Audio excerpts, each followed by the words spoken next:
It's time to accelerate. Hi, I'm your host, Andy Paul.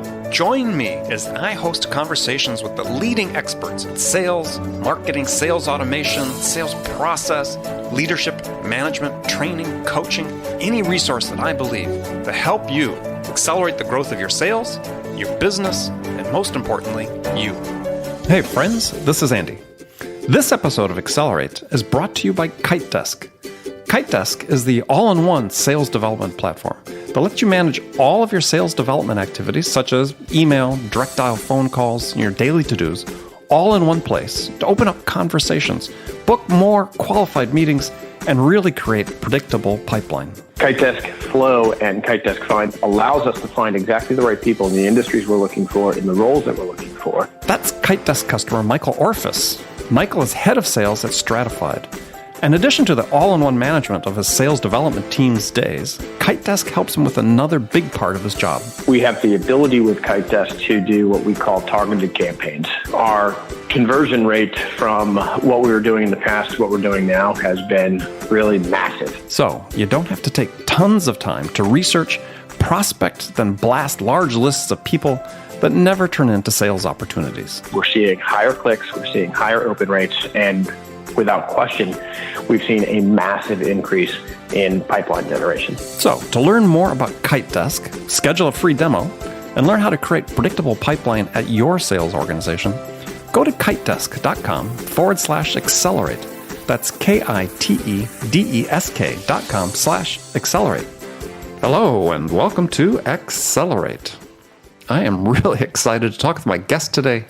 Joining me is Dan Rome, president of Digital Rome, best-selling author of multiple books, including The Back of the Napkin, and the book we're going to talk about today, Draw to Win, which I will admit up front is a book I absolutely fell in love with, found it very inspiring. Dan, welcome to Accelerate. Andy, thanks so much. So take a minute, mate. Fill out a little introduction of yourself here. Tell us how you got your start in business, and then we're going to talk about how you ended up as the art director for the Moscow Times. I thought that was very interesting.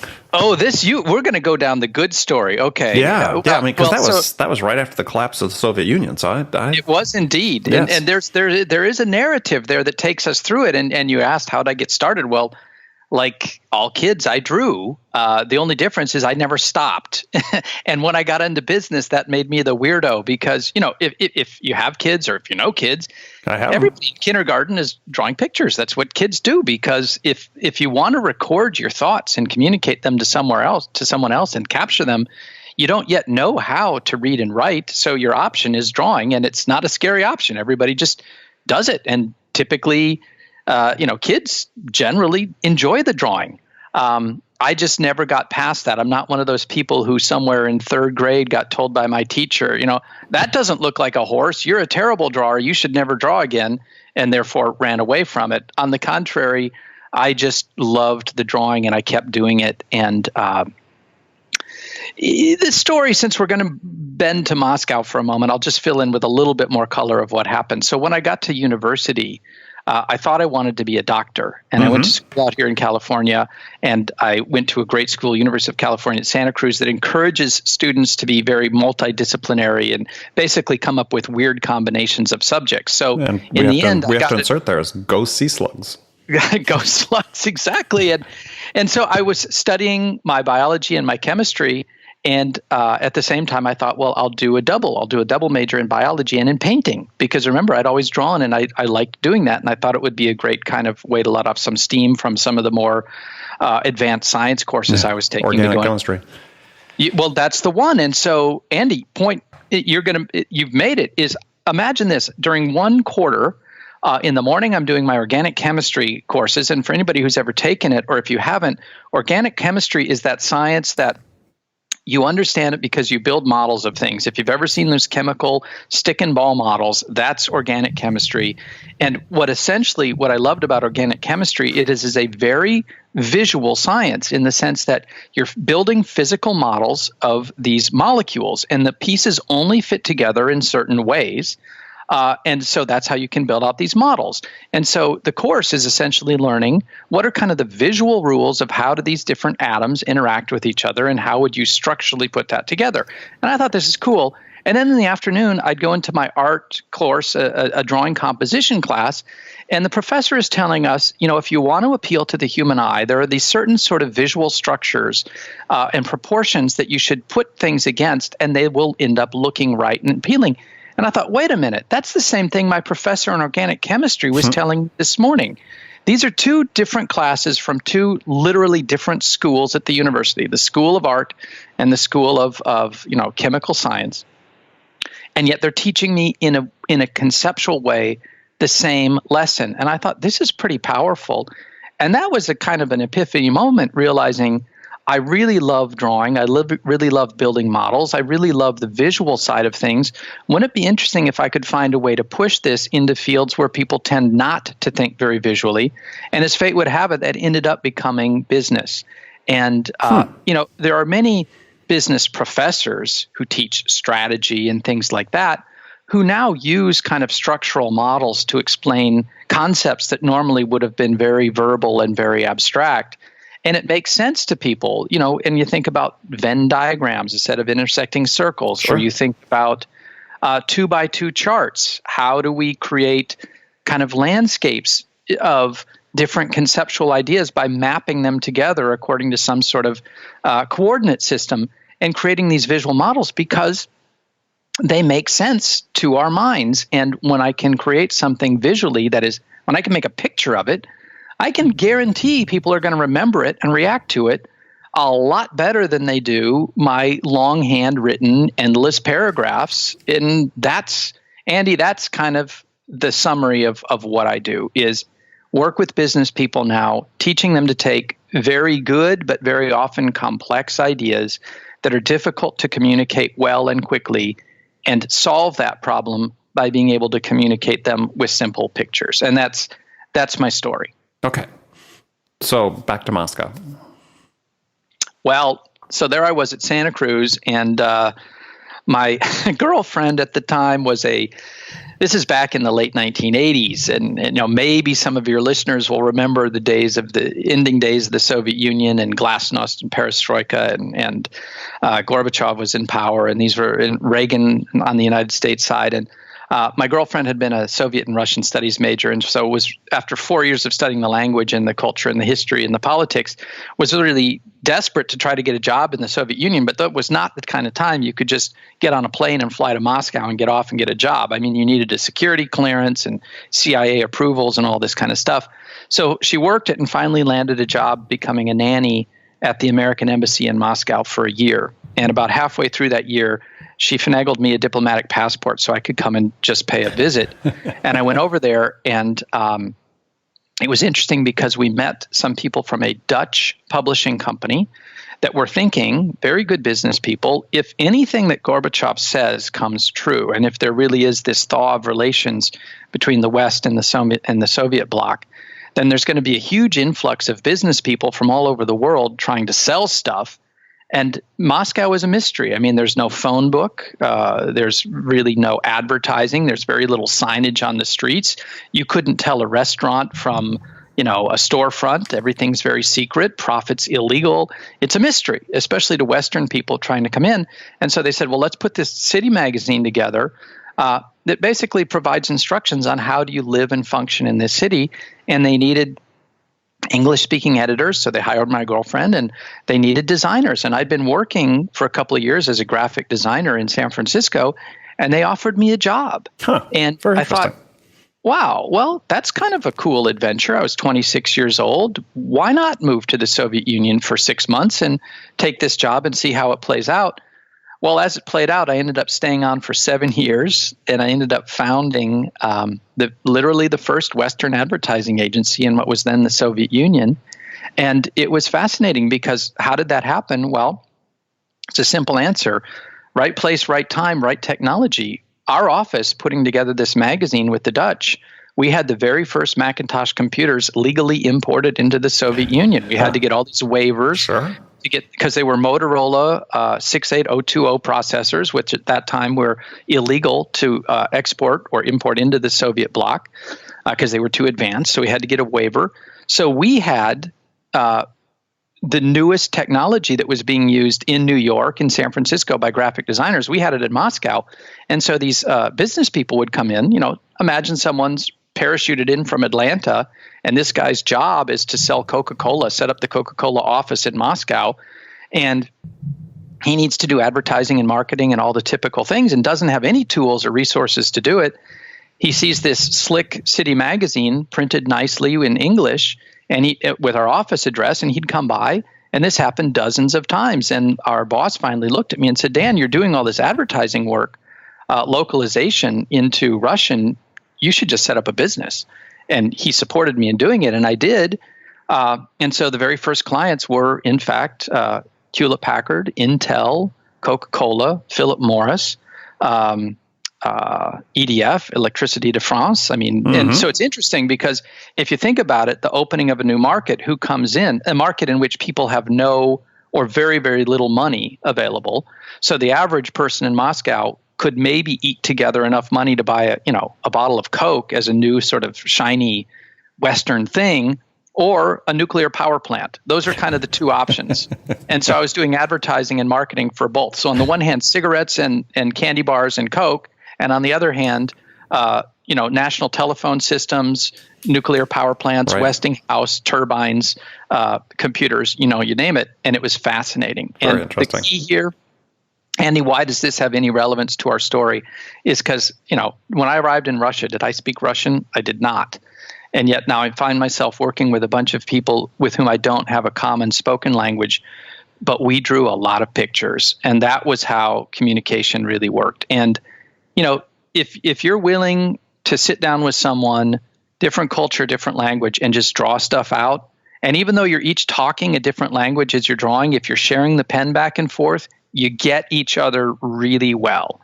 A circle is a circle and an arrow is an arrow, and the basics of visuals transcend all spoken language, and that's why I love them. And so that was landed me in this position of saying, I really like working with business people, helping them clarify what they're trying to communicate, and pictures do a good job. And came back to the United States after a few years and have just never stopped. Very interesting. Okay, so yeah, all about visual problem solving, storytelling. I mean, in sales in particular these days, there's probably in the last 3 years, there's probably been, I don't know how many books, probably couldn't count the number of books written about the importance of storytelling in sales and in business. Daniel Kahneman, said no one ever made a decision because of a number. They need a story. And you take it a step further and say every story really needs a picture. Absolutely. Well, if I may, I have spent most of my career in sales. Business development. You never call it sales when you're in, consulting companies. It's always business development. Well, it's the same Heaven thing. Forbid. Right. Heaven forbid you should call it what it is, but it is sales. And I realized something early on that in those days in the consulting companies, so, the problem that we're being asked to solve is usually very big and very complex and requires dozens of pages of PowerPoint to even try to explain. And so whenever you have a sales meeting, or otherwise known as consultative sales meeting, you go into the meeting, you sit around the table, and there's 6 or 8 people, and they're talking at each other, and nobody really understands what the other person is saying very well. That's what I took away from it. But I would be the guy, and I know you've seen this person in many of your meetings, who can't wait to go up to the whiteboard or the flip chart and start drawing these circles and saying, wait a minute, if I understand effectively what you're saying, I'm going to draw a circle. This is us. This is our business over here. And then I'm going to draw another circle over here. And this represents our customer base. And there's an arrow between them that represents, this is the channels through which we're selling. And then there's an arrow coming back, and this is the revenue we're generating. But what you're telling me is there's a new competitor who's inserted themselves in between our 2 circles. And so you draw another circle in there, maybe in another color, and say, so our challenge here is, how do we bypass or change the relationship so that they're no longer in the way? And you draw the picture out, and it's amazing because the temperature in the room completely changes from all of this very political, kind of protective, who's covering who's not saying what, and all of a sudden just becomes clear. There it is on the board, and people participate in a very different way. And they'd say, Dan, interesting drawing, but I actually don't think our client's coming in that way at all. I see them coming in over here. And then you say, okay, well, here's the pen. show me what you mean. Right. You draw it. And then people would. And nobody had a fear of drawing. And the outcome would be, frankly, pretty much every time we went in and did a pitch that way, we won. And in many, many cases, we as a little consulting company did not deserve to win that project or that contract. But the reason we won it is because we were the one who drew the pictures. And that's what really got me started down this whole draw to win path. It's really, I talk about using pictures to be a better leader, which we can talk about, how to be a better innovator. And yet, to me, probably the key to all of this in business is how do you sell your idea? And a couple of things happen when you draw. You do have this kind of mind meld with your prospect. Mm-hmm. That's good. And it's a kind of a mind meld that just will not happen any other way. Talking is great. Talking and drawing is even better. And I'll often think that, in sales, whether it's for a small business or consultative for a big organization or anything else, there's usually some competition going on. I mean, there's usually a competitor. Usually your prospect has some other options. And you do need to differentiate. The option to do nothing is the biggest option. To do nothing? Sure. So you've got to find a way to differentiate yourself. And it's an overused word, but it's also true. If everybody is selling the same thing and it looks exactly the same, then sales is so what? Mm-hmm. And I have often found that what people would really like, of course, is they want a story. They also want a connection. They want to trust you. There's a lot of things that are going on in a sale. We all know this. But I also think one that we tend to neglect is people would like to see some creativity taking place in the actual meeting. Some real, honest to goodness, human creativity happening, some real thinking. And if you think about it, short of talking, and someone could talk better or more charismatically or more fluidly, that's fine. But there really aren't that many other creative outlets you have in a typical meeting scenario other than talking. I mean, you can't sing your proposal. You can't get up and dance on the table and say, let's dance through our consultative sales. The one creative outlet you have is legitimate, right, is to draw. Right. And there's nothing wrong with it. And it automatically differentiates you from everybody else because you're the company that started to draw the picture. Well, if you practice, go. Right, and you talk about it in the book, though, but there's a science behind how the visual conveys the story more powerfully than the spoken word.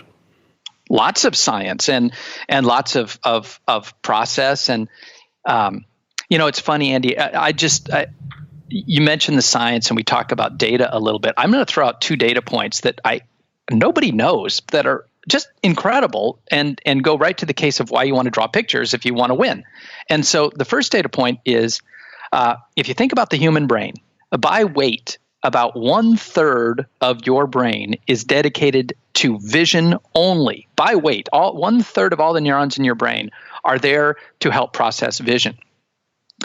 And then about another 1/3 of all the neurons in your brain are there to help you process vision in concert with all of your other sensory inputs, which leaves about 1/3 of your entire brain capacity to do everything else that you do. Other than vision and sense processing, everything else has got about 1/3 of your brain to do it. So it's pretty remarkable. And in fact, more of your brain is dedicated to processing vision than any other thing that you do. And that's pretty powerful. Wow. Somewhere between 1/3 and half of all the neurons in our brain are focused on vision. That's amazing. We don't think about that very much. So either processing it or processing it, as you said, working with the other part of the brain to create a context for what you're seeing. And 1/3 is just brute force turning photons, light. It's an amazing process. The fact that it works at all is beyond a miracle. Light in the form of photons exists out there in the world in front of us. And 1/3 of our brain's job, 100% of the time, and often even when we're sleeping, although that's a little different, we can talk about that, is to burn a whole lot of calories, turning that light into meaning in our head. And that meaning takes the form of the images that we see as soon as we open our eyes. And the walls in front of you, or the clouds outside, or the window frame, or the computer on your desk, or whatever it is, the fact that you're able to open your eyes and look at that is an incredibly energy-intensive process that happens really fast. It takes about 1/10 of a second from the moment that a photon enters your eye before your brain recognizes what it is, puts it in context, and knows what to do about it. It's not infinitely, it's vastly faster than anything that has to do with verbal communication. Right. And it's a lot more energy intensive, which brings us to, so that's data point number one. Somewhere between 1/3 and 1/2 of your brain does nothing but vision. Cool. The second data point is, if you think about the human brain, it's actually a relatively small organ.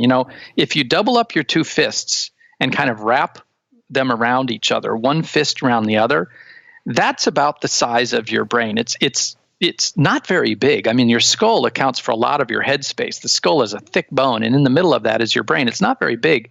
And by weight, the average human brain comes in at about 2% of your total body weight. So, it's a fraction. It's a tiny fraction of your total body weight. And yet your brain, at any time, consumes about 20% of all the calories that your body is burning. So 2% of your body weight is burning 1/5 of all of your energy. And more than half of that is going to vision. So if you put those two together, it seems to me you've got a pretty compelling case that we shouldn't be talking about, why would we need to be more visual? We should be talking about, why aren't we always incredibly visual every time we go to make a sale? Because that's what the human brain does, is it processes imagery, it remembers things as pictures. Our memories are not stored as words. We can memorize a phrase and lock it in. I still remember the Pledge of Allegiance or the preamble to the Declaration of Independence, because I memorized them back in 5th grade. But I could recite the Pledge of Allegiance, but I've never thought about what it means. It's just a string of words. But pictures are different. It's the cognitive science is now pretty compelling. I mean, you mentioned Daniel Kahneman, who is my favorite business author of the last couple of years, and he's not even a business guy. He's a psychologist and economist, it's fascinating realizing that cognitive science is starting to become pretty conclusive that you will not remember everything that you have seen in your life, but you will probably remember almost everything you have seen in your life. Every image, every face. And Andy, the example of this, it's a pretty simple little mental exercise you can go through, the power of vision. Think for a moment how many millions of people's faces you're going to see in your lifetime. And, we were talking earlier, you mentioned you live in New York. So, Andy, you walk out the door of your home and you walk over to your office, and I guarantee you've just seen 3,000 new faces in the 10 minutes it took you to walk. Mm-hmm. And if you add that up over the number of days we're going to live and trips to the airport and trips to Disneyland and trips to foreign lands, how many millions of faces you're going to see, great. And then think, how many times in your life do you really mistake one person's face for someone else? Maybe 10, maybe 12. How many times have you really, really thought, wait, I know that person, that's Bob, and then it's not? It doesn't happen very often. And the reason is because those faces are all being stored and mapped, all of them. It's a really interesting idea. If you were to take the visual capacity of the human brain, how many neurons we have that are dedicated to simply recording and storing images, and you made a rough kind of comparison to the latest video compression algorithms, the kind of video compression that is used to compress a video image into a Blu-ray disc. Mm-hmm. If you made an analogous comparison, you have enough capacity in your brain to store 33 million Blu-ray movies.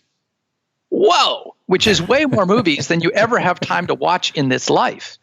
And so, there's another, we're talking about some great books out there. There's another book called Moonwalking with Einstein by Joshua Foer. I don't know, Andy, are you familiar with this book? I'm familiar with the author, but... Okay, so Moonwalking with Einstein, it's a great book. It's a story on how does human memory actually work. And the author is a journalist who became a mental athlete, basically a memorization athlete, and in a period of a year went from being a very forgetful kind of average, like all of us, you can't remember where you put your keys kind of thing, to becoming, I think, like 3rd or 4th place in the U.S. finals in memorization. And he did it based on these simple old kind of tricks that are now called the idea of the memory palace. And the notion is, And this is ancient memory training. It goes back to the Greeks and the Romans. How did those orators memorize 8-hour speeches? Well, they didn't memorize the speech. What they did is instead is they assigned each thought within their speech to a particular visual. So, for example, they'd say, as I'm going to give my speech, I want to talk about, I don't know, the importance of the water system of Rome to keeping peace among the people, or whatever it was that they wanted to go off and pontificate. And they'd say, okay, so I'm going to imagine that I'm walking through my home, and the first thing I need to do is I need to talk about water. So why don't I imagine that there's a big, cold picture of ice water, sitting there on the shelf. And then the next thing I want to talk about is the importance of keeping peace among the people. So and I'm just making this up as I go, but why don't I imagine that there's a feather sitting on the next shelf, and the feather represents a dove, which represents peace, and blah, blah, blah. I go on. But the point is, when the person got up to give their speech, they didn't remember the speech. All they would do is imagine back into the room, think in their mind's eye, okay, I come across I see there a pitcher of water. Ladies and gentlemen, let me tell you about the importance of water to our society. And then the next part is there's a feather. Oh, yes, and the feather represents peace. Water is a critical element to us keeping the peace among our people as we grow and expand, and so on. And you create these visuals. And the idea that we're keeping on is you have pretty much infinite visual memory capacity and a very limited verbal memory capacity. And things that we memorize as words, there's a term for it, and I have forgotten it now, not surprisingly. That it's a word. It's a phrase, and what it is that to retrieve verbally memorized statements takes an inordinate amount of memory energy to pull them back relative to the amount of benefit your brain perceives getting from it. So this is a very long verbal way of saying pictures really cut to the chase and really give us something to remember. And we're talking about drawing, and many people I'm sure are going to say, well, I can't draw. And I don't know, Andy, if this is something you want to talk about, but... Oh, we do. Yeah, that was really the next question was, so we know that visuals are way more compelling, way more memorable as you talk about. And I think what holds most people back is this belief that they just can't draw. And one of the things I think sort of genius in your book is you say, well, gosh, you can basically reduce everything you need to draw down to 6 basic shapes. Yeah. So there's 2 ways I address this question, because I spend most of my career now, effectively teaching very serious, very senior business people how to be better communicators by drawing. And half of that is, okay, we got to get you to draw. And everybody in the room says, Dan, come on, I'm an MBA from Harvard. They didn't teach me drawing. I haven't drawn anything since I was in 2nd grade. I can't do that. And I say, okay, well, part number 1, Andy, to your point is, yes, I can teach anybody to draw pretty much anything in about 3 minutes. And the way you do it is you say, all you need to do is be able to draw a circle, a square, a triangle, a line, a blob, and an arrow. And if you can draw those, you can put those together, you can generate a little stick figure from time to time. And with those simple building block elements, with a little bit of practice, you can become comfortable drawing ideas and shapes and things pretty quickly. And that's point number 1. And point number 2 is I let everybody know, look, this is not an artistic process. This is a thinking process. I don't care. Nobody in the room cares what your drawing looks like. You don't care. Need to be Rembrandt. No, not at all. In fact, the less you're like Rembrandt, the better off you're going to be. The better you can draw your stick figure so that it looks like a terrible stick figure, the better a visual communicator you're probably going to be, because you're going to learn to be really fast. And that is what really matters. Can you capture the idea really quickly? And that's what we're after. And then the third part I'd say is, let's be fair. The first time someone said, write your name, you didn't know how to do it. You had to go through a lot of training to learn how to write. Years and years of training and dozens of different tools. And when I talk about tools, I mean things like alphabets and grammar and structure and sentences. And we had to learn all of that stuff, and it took us years.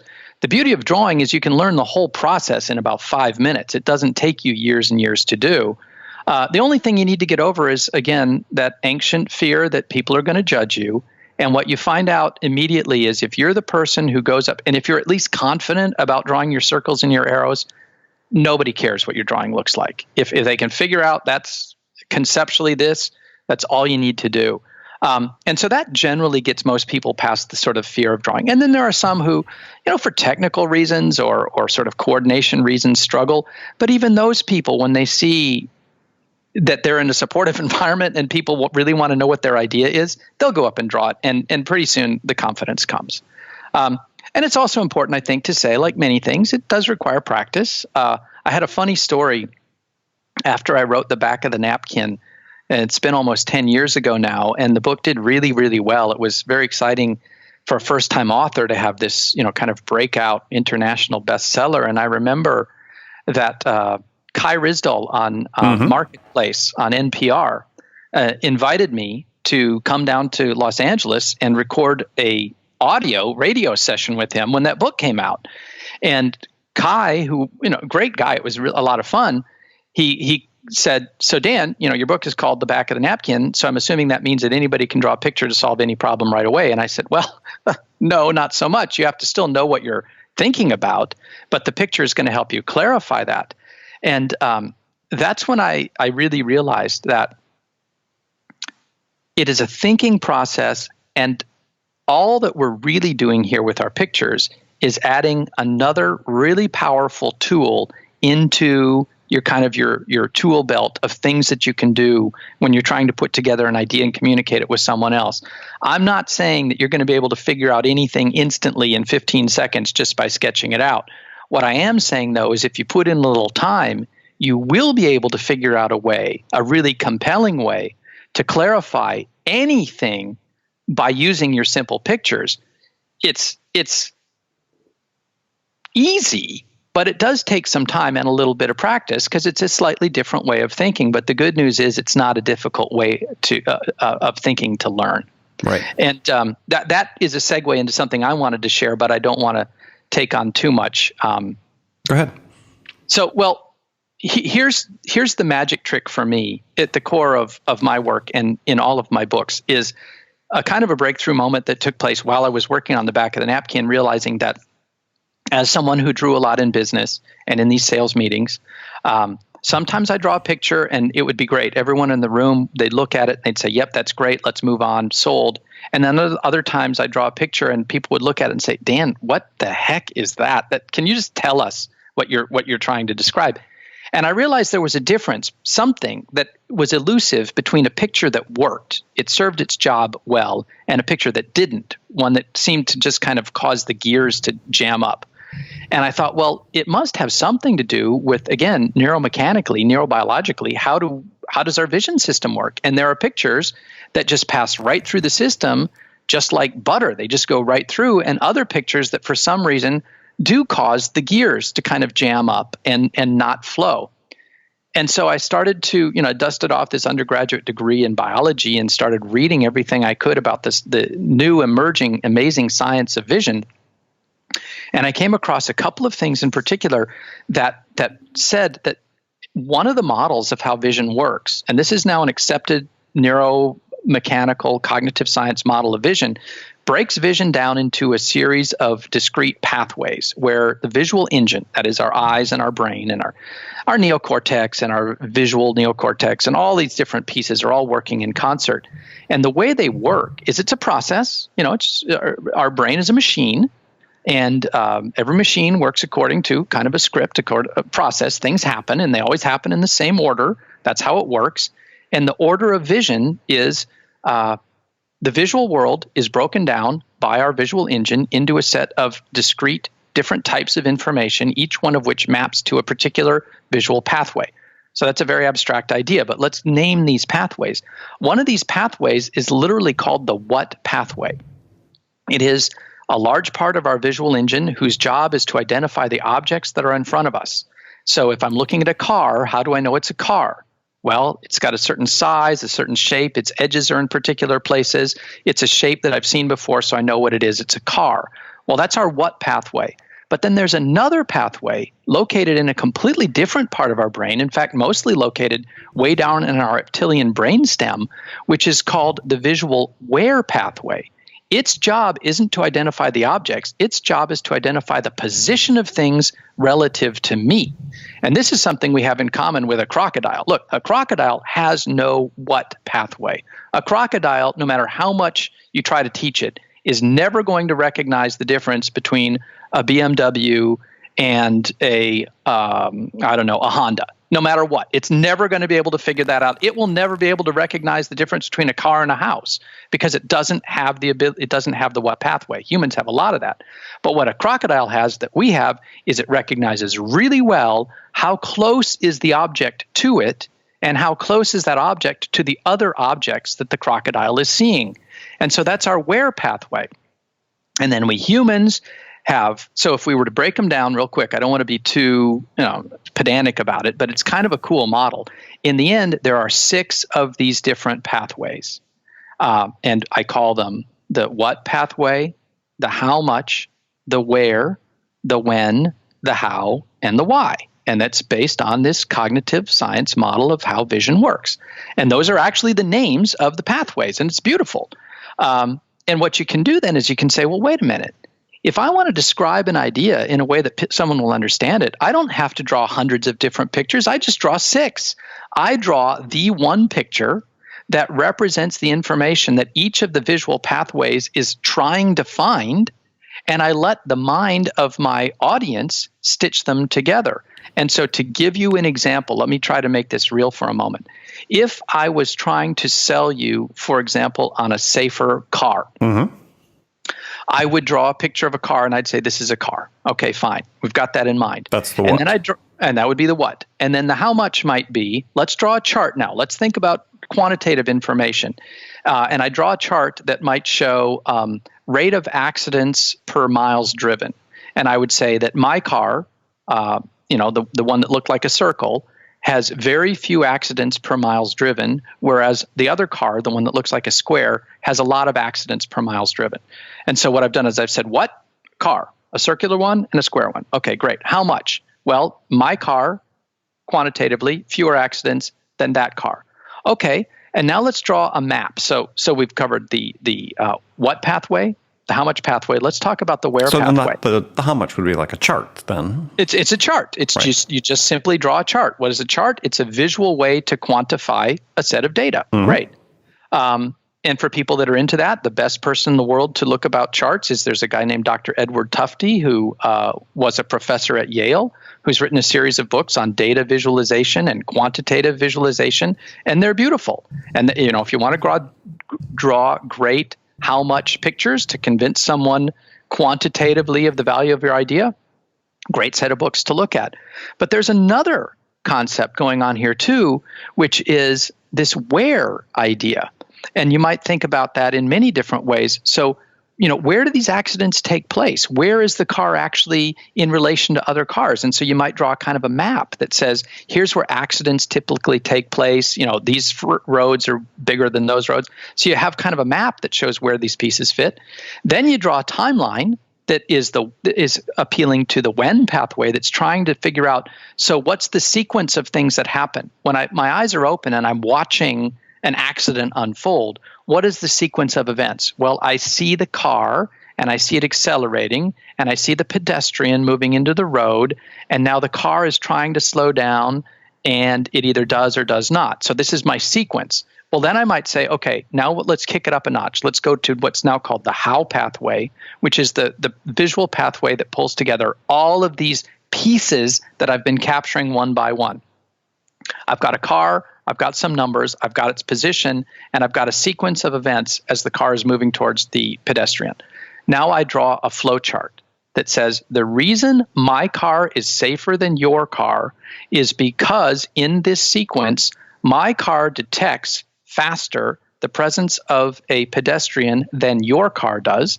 Therefore, it stops before it hits the pedestrian, whereas yours does not.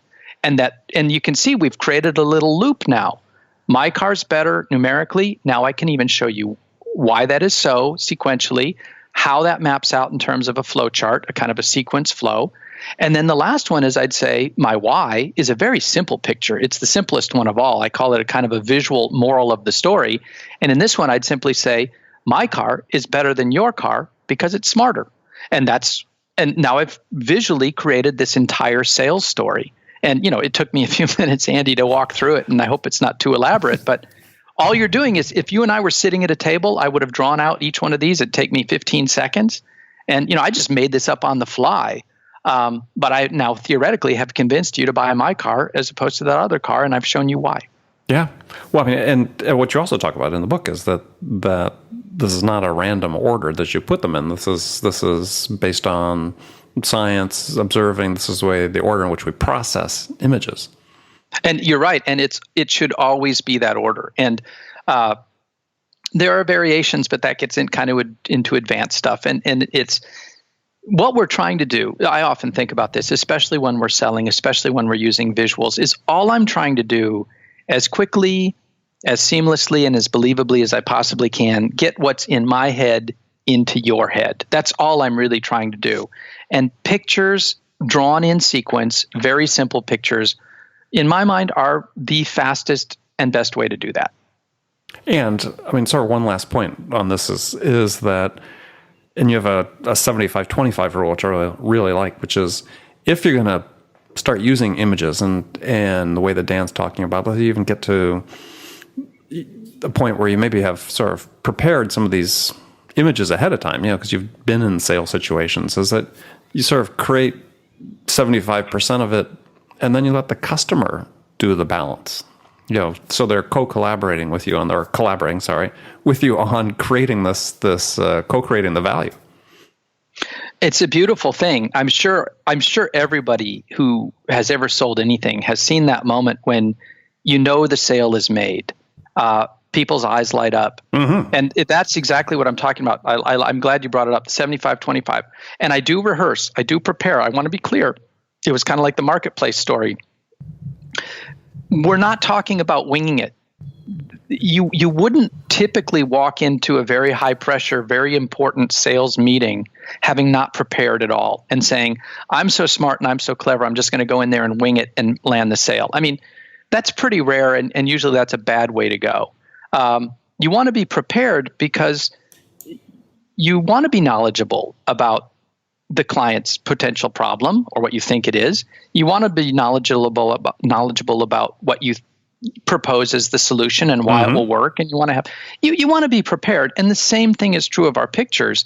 It's just that our pictures, I find, are a lot faster to prepare in advance and think through, and then practice once or twice, so that when you do sit there with your prospect or with your client at the table, and you do pull out the pen, you're somewhat fluid. You've thought this through before, and you draw the picture, and you're going to see your client's eyes light up because no one has ever done this before. You've got a piece of paper in between you, and you're drawing on it, and you're talking as you draw, and you're pretty fluid with it. And then at some point, about 3/4 of the way through, you do kind of stop. And Andy, you said it well. You say, Andy, have I missed anything? And you slide the paper over in the pen, and you say, Andy, can you mark up here what you think is the part that's most important, or what have I missed, or what do you think is really cool here? And usually they will. And now you're working together, and guess what? The sale is made. You are so far away from a sales meeting at this point. You're actually, I like your word, you're collaborating. You're solving the problem now. The sale is done. Mm-hmm. Now, you're already there, and it works. Yeah, no, it does. So I just to sort of start wrapping up is really recommend people get this book. And you really used the word early on, which is one that people have read my books know I harp on a lot, is this, you, the salesperson, in sales today, you are the differentiation. You are the front line of differentiation. And with you in the eyes of your clients, because, their mind's eye, they see all these products that all look pretty much alike. And so this is a great tool to use to make yourself the difference and to be memorable.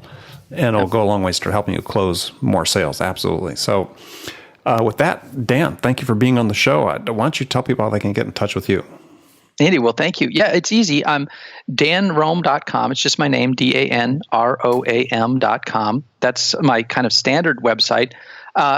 And for people who are more interested in a little more detail of this, I 5 years ago launched an online Visual Training Academy. I was inspired by the Khan Academy, and I thought if Salman Khan can teach people math and history by drawing while he talks, and you watch it on YouTube, why couldn't I do the same for visual thinking? So I started something called the napkinacademy.com, and it's, as I say, it's been going for about 5 years now. I've got about 3,500 people who are pretty active community. We go through all of my lessons in short videos, and then every 3 weeks we get together and share the pen virtually on the screen, and had a lot of graduates who have gone on to do great things visually in business, and it's fun. So it is a paid service, but a lot of the videos are available for free. So if anybody's curious what this actually looks like, go ahead and look at napkinacademy.com. Okay, and go to Amazon and look for the book, Draw to Win. And Dan, thank you again for being on the show. And friends, thank you for taking the time to join us today. Remember, make it a habit to deliberately learn something new every day to help you accelerate your success. Easy way to do that: join my conversations with top business experts like my guest today, Dan Rome, who shared his expertise about how to accelerate the growth of your business. So if you enjoy Accelerate and the value we're delivering, then please take a quick minute right now to leave your feedback about this podcast on iTunes, Stitcher, or wherever you listen to it. And then come back and join us next time. So thanks again for joining me. Until next time, this is Andy Paul. Good selling, everyone. Thanks for listening to the show. If you like what you heard and want to make sure you don't miss any upcoming episodes, please subscribe to this podcast on iTunes or Stitcher.com. For more information about today's guest, visit my website at andypaul.com.